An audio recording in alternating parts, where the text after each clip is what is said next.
निमित्तानं शरद पवार गटाचे प्रदेशाध्यक्ष जयंत पाटील यांनी राज्याच्या जनतेला पत्र लिहित विरोधकांवर टीका केलेली आहे।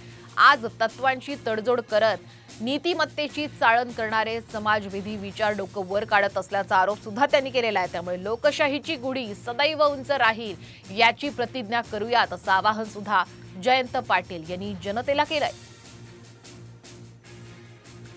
या पत्रात नेमकं काय लिहिलेलं आहे पाहूया। अनेक महापुरुषांचा वारसा असणारे आपले महाराष्ट्र हे अत्यंत सभ्य सुसंस्कृत राज्य आहे। मात्र आज परिस्थिती बदललेली आहे। तत्वांशी तडजोड करत नीतिमत्तेची चाळण करणारे समाजविधी विचार डोकं वर काढतायत आणि या नकारात्मकतेवर मात करायची असेल तर परिवर्तनाची वाट ही धरावी लागेल। त्यामुळेच यंदाच्या पाडव्यासाठी निष्ठेच्या काठीला पुरोगामी विचारांचं वस्त्र बांधूयात।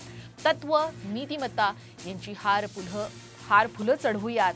कडुलिंबाप्रमाणे सत्य कितीही कटू असलं तरी सुद्धा त्याच्याच माळा लावूयात।